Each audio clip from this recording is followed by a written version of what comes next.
네, 3인칭 시사 시점 김민하 시사평론가 스튜디오에 나와 계시고요. 임승호 전 국민의힘 대변인은 전화로 연결돼 있습니다. 임승호 대변인 잘 들리시죠? 네, 잘 들립니다. 안녕하세요. 네, 안녕하세요. 김민하 평론가도 안녕하시죠? 안녕하세요. 네, 유튜브로 지금 저희 모습 생중계되고 있으니까요. 유튜브 MBC 라디오 시사 채널로도 함께해 주시면 감사하겠습니다. 이제 두 분이 오늘의 이슈를 정리해 주실 텐데요. 김민하 평론가님 가져오신 오늘의 이슈 어떤 내용입니까? 네, 내부 총질, 양도구역, 문자가 불러온 파장. 네, 그 파장 정말 크고 계속되고 있는데 궁금한 것은 그 대상자인 이준석 대표의 반응입니다. 어떤 반응 보였죠? 이게 이준석 대표가 오늘 이제 보도를 나온 걸 보면은 일단 페이스북에 이제 글을 올렸어요. 굉장히 감상적인 글의 내용이었습니다. 아하. 지금 울릉도에 있지 않습니까? 네. 근데 이렇게 썼습니다. 울릉도에서 이제 오늘 돌아오는 일정인지 그런데 그 섬에서는 카메라 사라지면 눈 동그랗게 뜨고 윽박지르고 카메라 들어오면 반달 눈웃음으로 악수하러 오고 앞에서는 양의 머리 걸어놓고 뒤에서는 정상배들에게 개고기 받아와서 판다. 이렇게 썼는데 그 섬, 여의도 얘기하는 거죠. 여의도 그 섬. 근데 이 섬은 모든 것이 보이는 대로 솔직해서 좋다. 그러니까 이 섬은 울릉도다. 이건데 이렇게 썼는데 이거 외에 이제 대통령실도 이 문제에 대해서 이제 오늘 언급을 했거든요. 최영봉 홍보수석이 브리핑을 했는데 이 문자가 결국 이렇게 공개된 거에 대해서 무슨 입장이냐에 대해서 사적인 대화 내용이 어떤 경우로든 노출돼서 국민이나 언론에 일부 오해를 일으킨 점 대단히 바람직하지 않고 유감스럽다라고 했습니다. 그리고 윤석열 대통령은 당무에 일일이 지침을 주지 않고 있고 이준석 대표에 대해서도 부정적으로 언급한 것이 없다. 그런데 그러면서 특별히 이준석 대표도 오해는 하시지 않으리라 생각한다라고 했거든요. 여기에 대해서 이준석 대표가 한 언론사와의 이 문자를 주고받은 그 내용을 통해서 이렇게 얘기를 했다는 겁니다. 전혀 오해의 소지가 없이 명확하게 이해했다. 못 알아들었다고 대통령실이 오해하지 않기 바란다. 즉 이게 오해할 여지가 있는 거냐 이렇게 반응하고 있는 거죠. 상당히 불만이 이제는 불만을 이제 표출하고 있는 방향으로 메시지가 나오고 있는 겁니다. 네. 임승호 대변인께서는 이준석 대표랑 매우 가까운 것을 알고 있는데요. 혹시 이 문자 파동 이후에 이준석 대표하고 연락하셨습니까? 아니요, 대변인을 할 때도 사적인 연락을 많이 하는 사이는 아니어서. 그리고 이 사태 같은 경우에는 이준석 대표가 어떻게 느낄지는 굉장히 명징한 사태이기 때문에 굳이 이 문제에 대해서 물어볼 필요도 없다라고 생각을 하고 저도 지금 여의도라는 섬을 벗어나서 학업에 매진을 하고 있는데 좀 어려운 부분을 공부하고 있어 상당히 머리가 아파하는데 어제 이 문자를 보고 솔직히 머리가 지금 깨질 것 같습니다. 이게 대통령실에서는 오해의 여지가 없다라고 말을 하고 있지만 지금 이 문자 내용 같은 경우에는 오해의 여지가 하나도 없긴 하죠. 명백하게 내부 총질이나 하던 당대표라는 것을 통해서 이준석 대표를 지칭한 거기 때문에 이것에 대해서는 대통령과 이준석 당대표 간의 관계는 더 이상 좀 회복하기 힘든 수준으로 조금 세게 말하면 타탄의 수준에 이르지 않았나라고 생각을 하고 또 이따 또 평을 하겠지만 이 문제를 대하고 있는 국민의힘 의원들을 비롯한 관계자들이 얘기하는 내용들을 보면 이렇게 한심할 수가 있나 이런 생각이 듭니다. 임 대변인님, 저는 사실 그동안 말씀드렸지만 국민의힘이 위기에 처해서 지지율 바닥을 길 때 그걸 사실 상승시킨 힘 이준석 대표가 상당 부분을 차지한다 이렇게 보고 있고 많은 분이 그렇게 관측을 하고요. 지난 대통령 선거 때도 사실은 이준석 대표의 활약이 당선에 많은 영향을 끼치지 않았느냐라고 보는데 지금 말씀하신 파탄에 이르게 된 이유는 어디에 있다고 보세요? 저는 기본적으로 대통령과 대통령 측근에 있는 사람들이 굉장히 조금 대통령이 문자를 통해서 보여준 그런 인식들을 상당히 심어준 것 같다. 그래서 최근의 모습들을 보면서 저는 벌거벗은 임금님이라는 이야기가 떠오르더라고요. 벌거벗은 임금님 이야기를 보면 가짜 씨를 통해서 아무 옷도 만들지 않았는데 화려한 옷을 입었다고 주변에서 간언을 하고 간신적인 말을 하고 그리고 그에 취해서 아무 옷도 입지 않았다라는 한 아이의 말을 무시한 채 행진하는 그런 장면들이 나옵니다. 그렇죠. 지금 과연 이 문제를 대하고 있는 태도, 국민의힘 관계자들의 태도를 보면 권성동 원내대표를 비난하는 데만 치중을 하고 있거나 또는 오해의 여지가 없다. 그리고 대통령께서 회자되는 표현을 사용했다라는 국민을 우롱하는 듯한 말을 사용하고 있는 것을 보면서 대통령실이 벌거벗은 임금님이 앉아 있는 그런 공간으로 전락한 것이 아닌가라는 좀 참담한 생각이 듭니다. 네, 김이나 평론가님도 대통령과 이준석 대표의 관계가 파탄났다. 그리고 현재 상황이 벌거벗은 임금님과 같은 상황이다라는 인식에 동의를 하시나요? 저도 이제 마찬가지 생각을 하는 게 이준석 대표가 사실 이 문자가 공개되고 나서 어제 별로 반응을 보이지 않았잖아요. 그렇죠. 근데 왜 그랬겠습니까? 저는 이준석 대표가 뭐 여러모로 경솔하게 행동한다, 뭐 경솔한 메시지 낸다 이런 여러 가지 평가가 있고 또 이준석 대표의 무슨 뭐 주장에 동의하지 않는 부분도 많이 있는데 적어도 이제 그렇게 경솔하게만 처신하는 사람은 아니라고 저는 생각을 하는데 왜 자제를 했느냐? 권성동 원내대표가 어제 이제 해명을 일부 이렇게 했어요. 지금 임승호 전 대변인 말씀해 주신 대로 윤석열 대통령이 이준석 대표에 대한 생각을 직접적으로 표현했다라기보다는 한간에 이 내부 총질이나 하는 당대표라는 말이 있는데 그걸 이제 좀 애둘러서 그런 말도 있다라는 것을 얘기를 하면서 그 일종의 이제 권성동 대표 체제 이 직무대행 체제에 대한 어떤 신임을 보여주는 과정에 가볍게 한 말이다라는 취지로 이제 해명을 했거든요. 그렇죠. 근데 그게 뭐 임승호 전 대변인은 뭐 이게 납득하기 어려운 국민을 우롱하는 말이다라고 했지만 사람의 뭐 말이라는 게 뭐 하다 보면은 사적인 맥락에서 하다 보면 그럴 수도 있습니다. 근데 만약에 그런 거라고 하면 제 생각에는 대통령실에서 이준석 대표한테 연락을 했어야 돼요. 연락을 해서 사과를 해야죠. 일단. 그래서 뭐 사과도 하고 이게 이런 의미로 전해진 얘기였기 때문에 오해하지 말아달라. 이거는 뭐 이런 식으로 공개가 돼서 딱 잘라서 공개가 돼서 맥락에서 이탈이 돼서 이제 그렇게 보이는 것뿐이지 앞뒤 맥락을 쭉 보면은 이준석 대표에 대한 불만을 대통령이 얘기한 게 아니다 이렇게 했어야 되거든요. 만약에 그런 의미였다면 그렇죠. 근데 오늘 이준석 대표의 발언이나 태도를 보면은 결국 그런 메시지는 없었던 거예요. 기다렸지만 오지 않았다. 그렇죠. 그러니까 지금 이 기다렸는데 그런 이 해명이나 이런 것이 없으니까 그러면 여기에 대해서 내가 오해할 게 뭐가 있느냐라고 나오는 거죠. 그렇게 보면 이준석 대표와 윤석열 대통령의 관계는 뭐 이 문자로 인해서 회복 불가능한 것이고 대통령실과 윤석열 대통령도 굳이 그것을 바로잡고자 하는 의도는 없다. 그 의도가 없기 때문에 지금 권성동 원내대표도 그렇고 국민의힘 의원들도 그렇고 대통령실도 그렇고 이게 정말 오해이고 그런 일 없다라고는 이렇게 확실하게는 얘기를 못하고 권성동 원내대표가 문자를 공개한 게 잘못인 것 같다는 얘기만 하는 거죠. 그러니까, 그러니까 그런 정황을 볼 때 임승호 전 대변인님 말씀이 맞다고 좀 봅니다. 그러네요. 자, 또 하나의 의문은요. 김이나 평론가. 이러한 사적인 대화, 친구 간에 대통령과 원내대표이긴 하지만 그런 내면의 심리만 들킨 것이냐 아니면 실제로 그동안 한간에 나오던 이야기는 이준석 대표에 대한 징계를 추진하고 실제 징계가 내려지는 과정 모두에 윤 대통령의 어떤 의중이 담겼다라는 이것과도 연결될 수 있을까요? 이번 파동이? 일단 두 가지로 나눠서 생각해 볼 필요가 있다고 저는 생각하는데 어쨌든 윤석열 대통령이 이준석 대표를 어떻게 평가를 해왔느냐는 이제 이 문자를 통해서 이제 밝혀진 거니까 드러났죠. 그러면 윤리가 결정을 할 때 이 이준석 대표에 대한 징계 결정을 할 때 그러한 윤석열 대통령의 생각 또는 어떤 태도 이런 게 영향을 미쳤느냐가 첫 번째 쟁점이 되겠죠. 그렇죠. 근데 오늘 김종인 전 비대위원장이 뭐 이제 언론하고 좀 이 문제에 대해서 코멘트를 했는데 일단 이항희 윤리위원장이 뭐 그런 것들을 휘둘릴 사람은 아니다. 그렇지만 최고 권력에 의향이 있다고 하면은 완전히 뭐 자유로울 수는 없었지 않았겠느냐 뭐 이렇게 얘기는 했습니다. 하지만 어쨌든 윤리 내에서 어떤 이제 논의를 거쳐서 이것이 결정됐느냐 하는 것은 확인할 수가 없는 대목이고 나오는 여러 가지 얘기가 있는 거니까 이 결정 자체가 이제 윤심에 휘둘린 결정이냐는 논란의 여지가 있는 그냥 논란의 어떤 이 소재로만 좀 활용이 될 수 있을 것 같아요. 근데 문제는 그럼 애초에 이 징계 결정에 사유가 된 사건 그 사건에 대한 지금 보도나 이런 것들이 있다는 점에서는 주목되는 부분이 있거든요. 예를 들면 최근 JTBC가 이 부분을 막 보도를 하고 있습니다. 무슨 내용이냐면 이게 이제 이준석 대표의 성상납의 이 과정에 개입을 했다라고 추정되는 장모 씨가 이른바 이제 7억 각서를 이제 김철근 정무실장으로부터 받은 인물이잖아요. 그런데 이준석 대표 측으로부터 이 각서를 받아서 당시에 대선 기간 동안에 윤석열 당시 후보 캠프에 내가 넘겼고 그 대가로 부동산 개발 관련 특혜를 받으려고 했다. 이렇게 얘기를 하더라라는 게 JTBC 보도에 나왔고 그리고 이 7억을 받기로 한 병원 원장도 이 JTBC 보도에서 맞는 얘기다라고 이 뒷받침했다라는 주장이 또 나와 있습니다.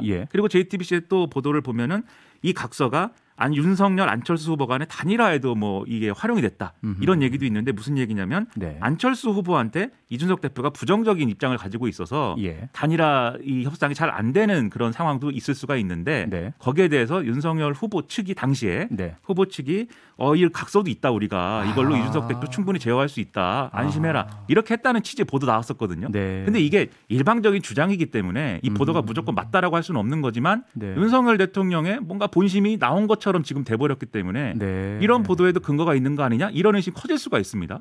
그러면 이제 윤리 결정이라는 거는 결국 간접적으로라도 윤석열 대통령의 어떤 이런 태도에 영향받은 거 아니냐라는 얘기로 갈 수밖에 없는 상황이 되고 있는 건 분명하죠. 네, 임승호 대변인 더 중요한 건 이제 미래일 텐데요. 젊은 청년 정치인 이준석 대표 당내 입지, 향후의 행보는 어떻게 보세요? 저는 이준석 대표의 어떤 정치적인 행보에 있어서는 이준석 대표 개인만 봤을 때는 오히려 이준석 대표가 속된 말로 말하는 체급이 커질 수도 있는 사건이라고 볼 수도 있을 것 같습니다. 왜냐하면 윤리의 결과라든지 어제 보여준 그런 문자라는 것은 결국에는 이준석 대표에 대해서 대통령을 포함한 당내 구성원들이 어떻게 생각하고 있는지에 대해서 명징하게 보여주는 사건이었고 그 윤리 결과에 대해서 지금 굉장히 좀 불신하고 있는 국민들이 많은 가운데서 그런 평가를 내렸다는 것 자체는 이준석 대표 개인에게는 어떻게 보면 정치적인 이득이라고 표현되는 것은 있을 수 있겠습니다만 그것을 넘어서서 지금은 당의 존재와 국가의 어떤 위기를 논하는 그런 수준까지 저는 접어들었다라고 인식할 수 있는 상황이라고 생각합니다. 지금 대통령께서는 문자를 통해서 우리 당이 잘하고 있는 상황이다라고 표현을 했지만 지금 현실을 보게 된다면 당의 지지율이라든지 대통령의 지지율이 전혀 국정 운영에 있어서 아무런 동력을 뒷받침할 수 없는 수준의 지지율을 보이고 있는 상황에서 지금 이러한 순간에 이준석 대표의 어떤 정치적인 이득과 그런 것을 논하는 것 자체가 무의미하다고 보고 저는 조금 덧붙여서 내부 총질이 나는 당대표라는 표현 자체도 충격적이었지만 아까 언급했던 우리 당이 잘하고 있다. 계속 이렇게 해야 된다라는 표현이 조금 더 충격이었습니다. 저는 여당의 원내대표를 포함한 여당 모든 구성원들은 대통령의 부하가 돼서는 안 되고요. 여당은 사람에게 충성하는 것이 아니라 국가 국민에게 충성해야 됩니다.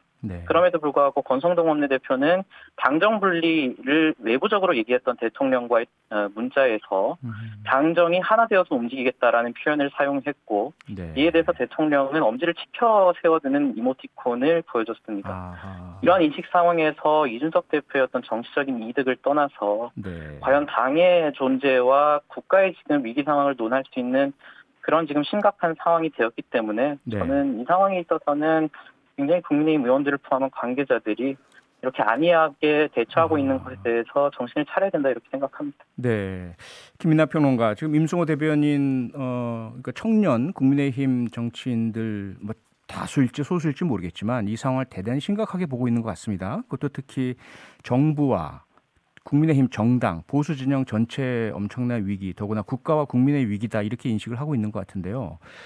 그런 차원에서인가요? 권선동 원내대표가 이게 실수가 아닐 가능성이 있다. 일부러 이런 논란을 자초하면서까지 자신의 어떤 대통령과의 관계를 과시하려는 의도 아니겠느냐. 이런 해석은 어떻게 보세요? 일부에서 이제 그런 해석을 하죠. 근데 오늘 아침에도 어떤 프로그램 진행자가 그런 얘기 했다고 보도 나온 걸 봤는데 저는 이제 잘 이해는 안 됩니다. 왜냐하면 국회에서 이제 휴대폰을 사용하다가 이렇게 사진이 찍혀가지고 논란이 된 게 이전에도 많이 있었어요. 김무성 전 대표도 그런 일이 계속 있었고 상습범 아니냐도 얘기를 했었는데 자꾸 찍히니까. 그리고 국회의원들이 그 잘 찍히는 자리가 있는데 그 뒤에서 카메라 촬영하는 거 뻔히 아는데 일부러 보여준 거 아니야? 이런 얘기를 항상 하거든요. 그런 게 찍혀 나오면.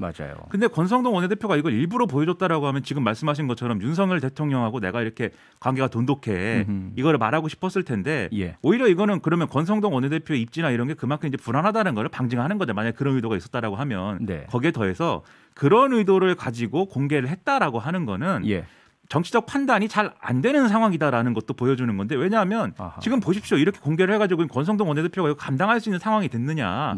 뒤에 좀 얘기할 것 같지만 감당 못하는 상황이 됐거든요. 그러면 이게 의도를 가지고 공개했다라고 하는 게 저는 첫째로 정치인의 어떤 그런 사고방식으로 보면 그 지금 상황을 보면 상상하기가 어렵지만 둘째로 정말 의도가 있었다라고 보면 오히려 자기가 자기 함정판 꼴이 되는 거다. 그러니까 상당히 저는 의구심을 갖고 있습니다. 그러게요.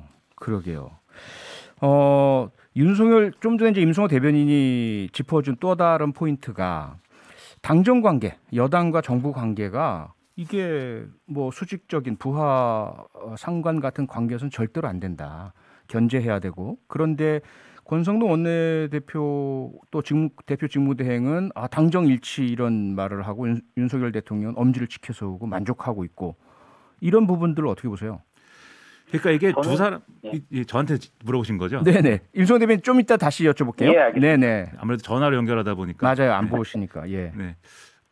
이제 이게 아무래도 두 사람 간에 사적 대화다 보니까 이 대화 와중에 이제 권성동 원내대표가 그런 말씀하지 마시고 저희는 대통령을 견제할 겁니다. 두고 보십시오. 뭐 이렇게 쓸 수는 없겠었겠죠. 그렇겠죠. 근데 중요한 거는 이 대화에서 뭐라고 얘기했든지 간에 그러면 앞에 어떤 일이 있었는지 그리고 거기에 대해서 윤석열 대통령이 어떻게 판단하고 있는지 이게 중요할 것 같은데 지금 권성동 직무대행 체제로가 된 다음에 당이 낸 메시지 그리고 특히 권성동 원내대표가 직접 얘기한 내용들을 보면은 이런 내용들입니다. 예를 들면 대우조선해양 파업에 대해서 아주 강경한 어떤 태도를 가지고서 주문을 해왔고요. 그리고 행안부 경찰국 신설 문제에 대해서도 경찰대 출신들이 의도적으로 여론 호도하는 거다라는 주장들 그리고 경찰위원회가 이 경찰에 대한 어떤 인사 문제나 이런 것들을 다 관장하는 게 맞지 행안부에 이런 거 설치하는 게 안 맞지 않느냐라는 지적에 대해서도 경찰이는 민변에 의해서 장악이 됐다 이미 그렇기 때문에 안 맞다. 민변의 어떤 사람들은 사장이 불순하다 이런 얘기 했거든요. 그리고 또 공영방송을 민주노총 언론노조가 지금 좌지우지하고 있다. 좌지우지하는 방송이다. 이 얘기 직접 했습니다. 이런 얘기들이 쭉 있었던 것이고 그리고 여기에 대해서 윤석열 대통령이 계속 이렇게 해야 된다라고 한 거잖아요. 그러면 과연 이런 갈등 유발적 메시지와 갈라치기식의 어떤 그러한 정치적 메시지는 윤석열 대통령이 원하는 바였던 거냐에 대해서 지금까지는 평론가들이 그렇게 하면 안 된다. 그러지 않기를 바란다. 좀 국민 통합적인 어떤 메시지로 승부하길 바란다라고 얘기를 했지만 대통령은 그런 조언에는 귀를 기울이지 않고 이런 갈등 유발적이고 일방적인 정치를 오히려 원했구나. 이렇게 생각할 수 있는 부분이 있는 거거든요. 그게 과연 국민들에게 바람직하겠습니까? 저는 바람직하지 않다고 봅니다. 네, 임성호 대변인 말씀 주시죠. 사실 문재인 대통령 같은 경우에도 약 80%에 이르는 지지율로 시작을 했지만 이후에 국정 운영을 함에 있어서 여러 가지 실수와 오판들이 연이었고 그로 인해서 지지율이 굉장히 떨어지고 80%를 가져갔던 대통령도 국정 운영에 있어서 굉장히 어려움을 겪었습니다. 그런데 지금 30%대가 붕괴되기 직전인 대통령의 인식이라는 것이 지금 일방적으로 강경하게 밀어붙이면 될 것이다. 물론 이것이 어떤 공적인 자리에서 얘기는 한 것은 아니기 때문에 의도했다라고 보기는 힘들겠지만 그럼에도 불구하고 대통령의 속내를 여실 없이 알 수 있는 그러한 대화에서 이런 것들이 오갔다라는 것 자체가 앞으로에 있어서 대통령의 국정 운영 방향이나 이런 것들이 도어 스태핑에서 얘기했던 예를 들어서 문재인 정부에서도 그랬다. 문재인 정부에서는 더 심했다라는 인식에서 전혀 바뀌지 않을 것이다라는 그런 우려가 굉장히 크게 들고 저는 대통령을 포함한 대통령실이 분명하게 알아야 되는 것이 탄핵당한 정당에서 5년 만에 국민들이 정권을 쥐어줬습니다. 0.73%포인트 차이였죠. 그렇다는 것은 마지막 기회라는 겁니다.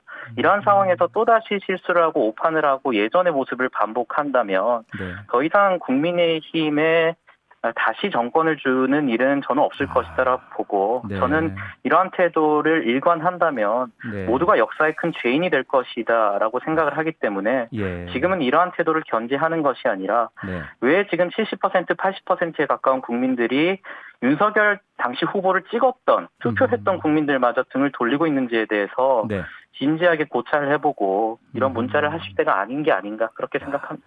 네, 임성호 대변인님 시간 거의 다 돼서 마지막으로요. 짧게 이 권성동 원내대표가 대통령에게 보내려던 이 메시지에 등장한 인물 강기훈이라는 사람에 대한 관심도 뜨겁습니다. 이준석 대표를 대체할 수 있는 청년 정치인이다 이런 평도 있고요. 어떻게 보세요, 이분?